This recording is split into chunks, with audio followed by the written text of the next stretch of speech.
ਤਾਂ Asian games ਦੇ ਵਿੱਚ ਭਾਰਤ ਦੀ ਝੋਲੀ ਦੇ ਵਿੱਚ 100 ਮੈਡਲ ਪੈ ਚੁੱਕੇ ਨੇ। 72 ਸਾਲਾਂ ਦੇ ਵਿੱਚ ਪਹਿਲੀ ਵਾਰ 100 ਮੈਡਲ ਹਾਸਲ ਹੋਏ ਨੇ। ਮਹਿਲਾ ਕਬੱਡੀ ਦੇ ਵਿੱਚ ਭਾਰਤ ਦੀ ਝੋਲੀ 골ਡ ਮੈਡਲ ਪਿਆ ਤੇ 100 ਮੈਡਲ ਮਿਲਣ ਤੇ ਦੇਸ਼ ਦੇ ਵਜ਼ੀਰ ਆਜ਼ਮ ਨਰਿੰਦਰ ਮੋਦੀ ਹੋਰਾਂ ਨੇ ਵਧਾਈਆਂ ਦਿੱਤੀਆਂ ਨੇ तमाम ਖਿਡਾਰੀਆਂ ਨੂੰ, ਜਿਨ੍ਹਾਂ ਦੀ ਮਿਹਨਤ ਸਦਕਾ ਦੇਸ਼ ਦਾ ਨਾਮ ਰੋਸ਼ਨ ਹੋਇਆ।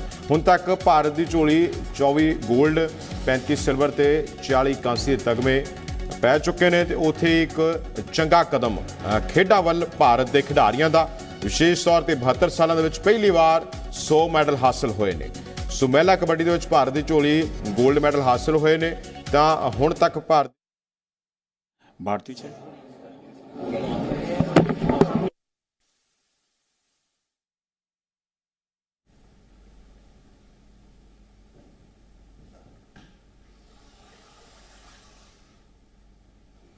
ਸੋ ਏਸ਼ੀਅਨ ਗੇਮਸ ਦੇ ਵਿੱਚ ਭਾਰਤ ਦੀ ਝੋਲੀ 100 ਮੈਡਲ ਪਏ ਨੇ। 72 ਸਾਲਾਂ ਦੇ ਵਿੱਚ ਪਹਿਲੀ ਵਾਰ 100 ਮੈਡਲ ਹਾਸਲ ਹੋਏ ਨੇ। ਮਹਿਲਾ ਕਬੱਡੀ ਦੇ ਵਿੱਚ ਭਾਰਤ ਦੀ ਝੋਲੀ 골ਡ ਮੈਡਲ ਪਏ। 100 ਮੈਡਲ ਮਿਲਣ ਤੇ ਮੁਲਕ ਦੇ ਵਜ਼ੀਰ ਆਜ਼ਮ मैंने आर्चरी स्टार्ट किया था और जब लास्ट एशियन गेम्स हुआ था तो मैंने टीवी पे देखा था कि वो ये अच्छा होता है, तो मैंने तब सोचा नहीं था कि मैं इतनी जल्दी मैं भी वहाँ जाके एशियन गेम्स खेलूँगी और मेडल जीतूँगी। तो यही मेरे लिए बहुत अच्छा और स्पेशल मोमेंट है और मैं आगे भी ऐसे ही इंडिया को प्राउड फील करवाऊँगी। जी बिल्कुल, आपने देखा ये मेरे साथ वो 3 मेडलिस्ट हैं जो 95 के बाद जिन्होंने इस गिनती को आगे तक बढ़ाया और अब 100 तक पहुँच चुके हैं। और आर्चरी ने बहुत बेहतरीन प्रदर्शन किया। क्या वजह मानते हैं इंडियन आर्चर्स का इतना बेहतरीन प्रदर्शन का? हमने देखा रिकर्व में भी मेडल है, कंपाउंड में हमारे पास गोल्ड आए, बहुत अच्छे। ये जो प्रोग्रेस जो हो रहा है वो गवर्नमेंट के सपोर्ट से भी हो रहा है, क्योंकि उन्होंने बहुत अच्छा एक प्लेटफॉर्म दिया हमें फॉरेन एक्सपोजर्स दिए हैं, जिनके कारण हमें एक एक्सपीरियंस मिल रहा है, नए एक्सपीरियंस, हमें नए नई चीज़ें सीखने के लिए मिल रही है। पहले नहीं होता था बट अभी NTPC भी हेल्प कर रहा है, जिसके कारण जो हमें सपोर्ट करे, जिनके कारण हम फॉरेन में जाके ट्रेनिंग कर सक रहा है। और हमारे साथ हमारे फॉरेन ट्रेनर भी है और जो हमारे कोचेस भी हैं उन्हें भी बहुत सारी नई चीज़ें सीखने मिल रही है। तो उस चीज़ के कारण हम प्लेयर्स के लिए एक प्लस पॉइंट है। जी जी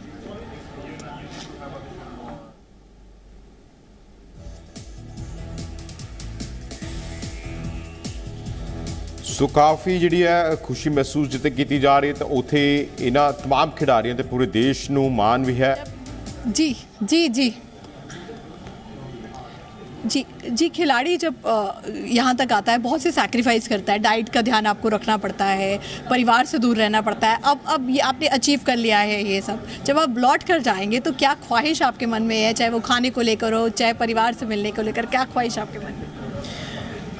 सबसे पहले तो एक ही ख्वाहिश है, इंडिया में जाके इंडियन फूड खाना क्योंकि इंडिया की टेस्ट कहीं नहीं मिलेगी। तो वही बस एक सेलिब्रेशन भी समझ लो मेरे लिए वही है कि इंडिया में जाके इंडियन फूड खाना बस। और मम्मी पापा से सबसे पहले मिलना है, उनके स्माइल देखनी है एक बार, वो जो उनके चेहरे पे जो हैप्पीनेस है वो एक बार फील करना है। देखिए बिल्कुल, ये जिस तरीके से कहा, आप महाराष्ट्र के सतारा से आती हैं, आप किस तरीके का लुक फॉरवर्ड कर रही हैं जब आप देश में जाएंगी, अपने परिवार से मिलेंगी, अपने गांव में लोगों से मिलेंगी? ऑब्वियसली सारे बहुत हैप्पी होंगे और मैं भी मेरे को जब मैं माता पिता से मिलूँगी अपने, तो मेरे लिए उससे ज़्यादा कोई प्राउड मोमेंट हो ही नहीं सकता। तो मैं बस वही जाके उनको मेडल अपना डेडिकेट करूँगी और बस छोटा मोटा सेलिब्रेशन करूँगी। छोटा मोटा सेलिब्रेशन ये कह रही हैं, लेकिन देश आपकी अचीवमेंट पे छोटा मोटा सेलिब्रेशन नहीं करेगा। आप लोगों ने बहुत बहुत बड़ा काम करके दिखाया है और यही वो कहानियाँ हैं शिवांगी जी, क्योंकि इनका फोकस अभी आगे है ओलंपिक्स पर।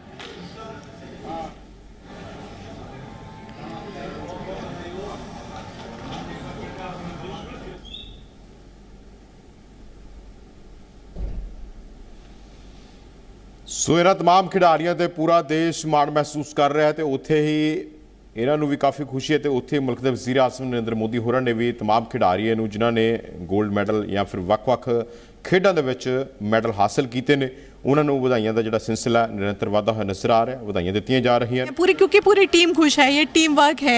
यहाँ पर देखिए पीछे कोचेस लंबे समय से लगे हुए थे, स्टाफ है, सपोर्ट स्टाफ है, और एक खिलाड़ी को यहाँ तक लाने में बहुत बहुत मेहनत जो है लगती है, और यही मेहनत करके दिखाई है। हमारे साथ आर्चरी के कोच और वो खिलाड़ी जिन्होंने भारत के लिए भी खेला है, और आज आपने आर्चरी के लिए करके दिखाया है। क्या बदलाव आप खुद देखते हैं, आप खुद खिलाड़ी रहे हैं, वहाँ से लेके अब तक क्या बदलाव आपने महसूस किया है जो आज हम इतने ऐतिहासिक दिन पे आप बात कर रहे हैं? देखिए 100 का पार, ये जो था कि आज इस बार 100 का पार, ये तो होना ही था। और ये इसलिए होना था क्योंकि जब हम खेलते थे तो पूरे मतलब साल में एक नेशनल चैंपियनशिप होता था, एक अंतर्राष्ट्रीय प्रतियोगिता में भाग लेने को मिलता था, और आज सरकार ने, भारत सरकार ने हमें 15 करोड़ से का हम लोग ने इंफ्रास्ट्रक्चर क्रिएट कर दिया है नेशनल सेंटर ऑफ सोनीपत पे। 150 आर्चर्स को खेलो इंडिया स्कीम के तहत 6 लाख रुपए की दी जा रही 8 साल के लिए, तो उनको कंटिन्यूस मिल रहा है। उनको हम लोग नेशनल सेंटर और स्टेट ट्रेनिंग सेंटर और अकेडमी में ट्रेन कर रहे हैं। फॉरेन एक्सपर्ट्स हमने जोड़ा, जैसे कोरिया से हम लोग ने बेक को लेके आए रिकर्व में, सर्जियो पग्नी आए हमारे साथ इटली से कंपाउंड में, यूएसए से हम लोग ने डेविड मैकडफ को लाए, डॉक्टर ली को लाए जो ब्रेन वेव एक्सपर्ट्स थे और जो साइकोलॉजी स्पोर्ट्स परफॉर्मेंस के थे। तो इनके बदौलत और जो हमने डोमेस्टिक सर्किट क्रिएट किया, खेलो इंडिया जोनल टूर्नामेंट, खेलो इंडिया सिटी सेंट्रिक, खेलो India youth games, university game, खेलो इंडिया के तहत जो हमारे जो टूर्नामेंट्स मिले, तो हमारे BCD टीम जो थे जिनको कभी नहीं मौका मिलता था क्योंकि स्टेट में 4 ही खेलते थे। यानी आप कह रहे हैं कि ग्रास रूट लेवल पर जो काम हो रहा है इसी का असर है कि आज हम उसका यहाँ पर रिजल्ट। बिल्कुल, जो नए जो आप बेस ऑफ द पिरामिड देखेंगे तो अब हमारे पास बच्चों को, जो नीचे वाले बच्चे थे जिनको नहीं चांस मिलता था, उनको भी खेलो इंडिया के तहत एक्सपोजर मिला। क्या आप मानते हैं कि अब भारत वो स्लीपिंग जायंट जो, क्योंकि हमारे पास टैलेंट की कमी नहीं है, कुछ कमी सपोर्ट की कहीं रहा करती थी, और आज हम देख रहे हैं कि वो निकल कर आ रहा है, और आने वाले समय में ये बहुत बहुत बहुत आगे जाते हुए। देखिए ये तो होना ही है, क्योंकि आज सरकार, खासतौर से हमारे प्रधानमंत्री मोदी जी खुद PSUs को भी इनकरेज कर रहे हैं कि सपोर्ट करने को। आज NTPC 115 करोड़ रुपए लगा रहा है आर्चरी में, 20 करोड़ एवरी ईयर। अब ऐसे हर गेम में आ रहे हैं, हर PSUs आ रहे हैं, तो क्या हो रहा है, गेम का उत्थान हो रहा है, गेम का स्पोर्ट्स साइंस का जोड़ हो रहा है, और एक प्रोफेशनल वे में गेम को अपनाया जा रहा है। तो उसके बदौलत उम्मीद करते हैं कि आने वाले ओलंपिक्स में और शानदार प्रदर्शन होगा। क्या लगता है कि लोगों का नज़रिया भी बदल गया है? जैसे आप दुनिया भर में घूमते हैं, पहले आपको बाकी देशों के खिलाड़ी मिलते होंगे, तो पहले जो वो भारतीय खिलाड़ियों को लेकर जो रेपुटेशन थी, क्योंकि अब वर्ल्ड लेवल पर हम हर जगह आ रहे हैं। हमने देखा है अदिति वर्ल्ड चैंपियनशिप की भी मेडलिस्ट है, 17 साल की उम्र में अब यहाँ पर है, तो वो नज़रिया भी आपको दुनिया भर का बदलता हुआ दिख रहा है भारत की तरफ। बिल्कुल सही बोला आपने। आज अगर पहले हम लोग अपना आर्चरी की बात करें, पहले जब हम लोग जाते थे तो कोरिया कोरिया कोरिया होता था, आज जब हम लोग उतरते तो इंडिया इंडिया इंडिया होता है, क्योंकि आज इंडिया ने ये दिखा दिया अपना वर्चस्व। 5 स्वर्ण पदक हर एक कैटेगरी में, कंपाउंड के, सिल्वर मेडल और ब्रॉन्ज मेडल रिकर्व के टूर्नामेंट। पहली बार है कि चारों की चारों टीम 100% मेडल लेके जा रहे हैं। 9 मेडल, इसके पहले 4 थे, 9 हुए। तो अब क्या हुआ, लोग जो हैं उनको जागरूकता भारत की तरफ, उनको लगता है कि यार भारत तो एक नया उभर के आ रहा है, जो भारत की युवा शक्ति आज दिख रही है। तो वो जो युवा शक्ति दिख रही है, ये आने वाले समय में लोग, और एक पहचान जो मोदी जी ने बनाया है अपने जो पॉलिसीज के तहत पूरे विश्व में, वो और अब खेल दोनों मिलके और आगे बढ़ रहे हैं। तो देखिए ये संजीवा कुमार सिंह हैं, ये भारतीय आर्चरी टीम के फिलहाल कोच हैं, लेकिन भारत के भी रिनाउंड आर्चर रह चुके हैं, और ये बता रहे हैं कि जब ये खेला करते थे तब क्या स्थितियां थी और आज स्थितियां कितनी बेहतर है। और ना सिर्फ सुविधाओं के मामले में, आप सबसे अच्छी पॉजिटिव बात ये देखिए कि युवा इसमें बहुत बड़ी संख्या में है, और दूसरी पॉजिटिव बात देखिए कि वर्ल्ड के खिलाड़ी, आप ये आर्चरी की बात कर रहे हैं, मैं अपनी पर्सनली बात बताती हूँ। एथलेटिक्स के स्टेडियम में जब हम वहाँ मौजूद थे तो जापान जैसे देश के जो बहुत अच्छा करता है, वो आकर हमें कहते थे कि आपके इंडिया के एथलीट्स तो अमेजिंग है। तो ये जो बदलाव है वर्ल्ड लेवल पर आप फील कर पाते हैं, वर्ल्ड लेवल पर दुनिया भर के देशों को अब पता है कि अब अगर भारत आ रहा है तो सिर्फ पार्टिसिपेशन के लिए नहीं आ रहा है, अब भारत आ रहा है वो जीत के लिए आ रहा है, जीतने के लिए आ रहा है। तो अब भारत का नज़रिया बदल गया है। आज जब हम उतरते हैं तो लोग जानते हैं कि, डरते हैं कि भारत अगर आ गया तो मेडल का चांस कम है क्योंकि वो लेगा। तो वो नज़रिया से बहुत फ़र्क पड़ रहा है। जो एक सॉफ्ट पावर बोलते थे, आज एक सॉफ्ट पावर के तहत भारत उभर के आ रहा है कि इकोनॉमिक शक्ति तो बनने जा रहा है, बट साथ साथ एक खेल की दुनिया में भी एक शक्ति बनने जा रहा है। और ये मुझे लगता है कि हमेशा से सपना जो है देशवासी देखते थे, क्योंकि हमारे क्रिकेट बहुत अच्छा करता था। तकरीबन बाकी खेलों के लिए कहें तो बहुत बार शिकायतें आती थी, सुविधाओं की कमी है, पैसा की कमी है, फंडिंग की कमी है, लेकिन अब वो कमी दूर होती थी। बिल्कुल, अभी तो देखिए फंड्स का सरकार ने कोई कमी नहीं रखा है, चाहे वो इंफ्रास्ट्रक्चर हो, चाहे वो इंटरनेशनल एक्सपोजर हो, डोमेस्टिक सर्किट हो, फॉरेन एक्सपर्ट्स हो, इवन स्कॉलरशिप स्कीम्स जैसे एनटीपीसी के तहत हम लोग ने अब सभी कंपाउंड के बच्चों को 50,000 की राशि दी जा रही है per month, over and above whatever equipment we are giving. That is really boosting morale. Now lot of people want to join कि मेरा बच्चा खेलो इंडिया बच्चा बन जाए, उसको स्कॉलरशिप मिले। तो लोग में अब एक वो है कि नहीं, हम खेल के पढ़ाई के साथ साथ खेल में भी भाग लेंगे, तो वो बदलाव हमारे नागरिकों में भी आ रहा है। तो देखिए ये वो रीजंस हैं जो आप खुद उन लोगों से समझिए कि जो लोग रोज खेल रहे हैं और अपने खिलाड़ियों को तैयार कर रहे हैं और फील कर रहे हैं कि ये बदलाव हुए हैं, जिसका असर आप देख रहे हैं। और अभी तो मैं कहूँगी, और ये आई थिंक आप भी मानेंगे कि ये तो शुरुआत ही है, अभी तो सिर्फ शुरुआत है। अगर हमें ओलंपिक्स पे भी और आगे जाना है तो अब आप इसको मान सकते हैं एक बहुत अच्छी शुरुआत की स्टेज हमने तैयार कर ली है।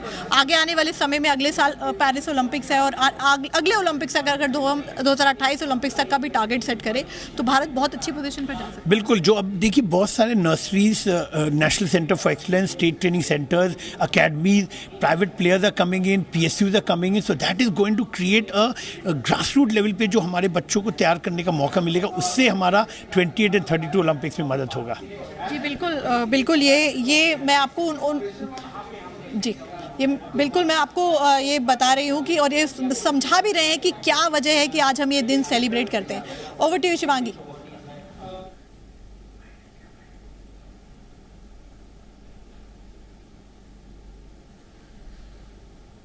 ਸੋ ਵਿਸ਼ੇਸ਼ ਤੌਰ ਤੇ ਚੀਨ ਤੋਂ ਤੁਸੀਂ ਲਾਈਵ ਦੇਖ ਪਾ ਰਹੇ ਸੀ, ਜਿੱਥੇ ਸਾਡੇ ਸਹਿਯੋਗੀ ਉੱਥੋਂ ਦੇ ਕੋਚ ਦੇ ਨਾਲ ਗੱਲਬਾਤ ਕਰਦੇ ਹੋਏ ਨਜ਼ਰ ਆ ਰਹੇ ਸੀ, तमाम ਖਿਡਾਰੀਆਂ ਦੇ ਨਾਲ ਗੱਲਬਾਤ ਕੀਤੀ ਜਾ ਰਹੀ ਸੀ। ਸੋ ਇੱਕ ਵੱਡੀ ਕਹਿ ਲਈਏ ਕਿ ਇਹ ਜਿੱਤ 100 ਮੈਡਲ ਹਾਸਲ ਹੋਣਾ ਇੱਕ ਵੱਡੀ ਪ੍ਰਾਪਤੀ ਭਾਰਤ ਦੇ ਲਈ। ਸੋ तमाम ਖਿਡਾਰੀਆਂ ਦੀ ਮਿਹਨਤ ਸਦਕਾ ਅੱਜ ਪੂਰੇ ਦੇਸ਼ਾਂ ਵਿਦੇਸ਼ਾਂ ਦੇ ਵਿੱਚ ਭਾਰਤ ਦਾ ਨਾਮ ਰੋਸ਼ਨ ਹੋ ਚੁੱਕਿਆ। ਸੋ 72 ਸਾਲਾਂ ਦੇ ਵਿੱਚ ਪਹਿਲੀ ਵਾਰ 100 ਮੈਡਲ ਹਾਸਲ ਹੋਏ ਨੇ। ਮਹਿਲਾ ਕਬੱਡੀ ਦੇ ਵਿੱਚ ਭਾਰਤ ਦੀ ਝੋਲੀ ਗੋਲਡ ਮੈਡਲ ਪਿਆ। 100 ਮੈਡਲ ਮਿਲਣ ਤੇ ਮੁਲਕ ਦੇ ਵਜ਼ੀਰ ਆਜ਼ਮ ਨਰਿੰਦਰ ਮੋਦੀ ਹੋਰਾਂ ਨੇ ਵਧਾਈਆਂ ਦਿੱਤੀਆਂ ਨੇ तमाम ਖਿਡਾਰੀਆਂ ਨੂੰ, ਤੇ ਉੱਥੇ ਹੀ ਦੇਸ਼ ਵਾਸੀਆਂ ਨੂੰ ਵੀ ਵਧਾਈਆਂ ਦਿੱਤੀਆਂ ਗਈਆਂ ਨੇ। ਤੇ ਹੁਣ ਤੱਕ ਭਾਰਤ ਦੀ ਝੋਲੀ 24 ਗੋਲਡ ਮੈਡਲ, 35 ਸਿਲਵਰ ਤੇ 40 ਕਾਂਸੀ ਦੇ ਤਗਮੇ ਪਏ ਨੇ। ਤਾਂ ਅਜਿਹੀਆਂ ਖੇਡਾਂ ਦੇ ਨਾਲ ਜਾਂ ਫਿਰ ਗੋਲਡ ਮੈਡਲ ਦੇ ਨਾਲ ਹੋਰ ਵੀ ਜਿਹੜੇ ਖਿਡਾਰੀ ਨੇ ਉਹ ਉਤਸ਼ਾਹਿਤ ਹੁੰਦੇ ਨੇ। ਤਾਂ ਇਸੇ ਤਹਿਤ ਜੇਕਰ ਗੱਲ ਕੀਤੀ ਜਾਏ ਤਾਂ ਪੰਜਾਬ ਤੋਂ ਵੀ ਕਾਫੀ ਖਿਡਾਰੀ ਨੇ ਜਿਨ੍ਹਾਂ ਨੇ ਕਈ ਮੈਡਲ ਜਿੱਤੇ ਨੇ। ਸੋ ਏਸ਼ੀਅਨ ਗੇਮਸ ਦੇ ਵਿੱਚ ਭਾਰਤ ਦਾ ਸ਼ਾਨਦਾਰ ਪ੍ਰਦਰਸ਼ਨ ਨਿਰੰਤਰ ਚੱਲਦਾ ਹੋਇਆ ਨਜ਼ਰ ਆ ਰਿਹਾ ਹੈ। ਭਾਰਤ ਦੀ ਝੋਲੀ ਹੁਣ ਤੱਕ 100 ਮੈਡਲ ਪੈ ਚੁੱਕੇ ਨੇ। ਸੋ ਤੁਹਾਨੂੰ ਦੱਸ ਦਈਏ ਕਿ ਵੱਡੀ ਪ੍ਰਾਪਤੀ ਹੈ ਕਿ 72 ਸਾਲਾਂ ਦੇ ਵਿੱਚ ਪਹਿਲੀ ਵਾਰ ਹੋਇਆ ਕਿ 100 ਮੈਡਲ ਹਾਸਲ ਹੋਏ ਨੇ। ਸੋ 100 ਮੈਡਲ ਮਿਲਣ ਤੇ PM ਮੋਦੀ ਨੇ ਵਧਾਈਆਂ ਵੀ ਦਿੱਤੀਆਂ ਨੇ। ਤੇ ਹੁਣ ਤੱਕ ਭਾਰਤ ਦੀ ਝੋਲੀ 24 ਗੋਲਡ ਮੈਡਲ, 35 ਸਿਲਵਰ ਤੇ 40 ਕਾਂਸੀ ਦੇ ਤਗਮੇ ਪਏ ਨੇ।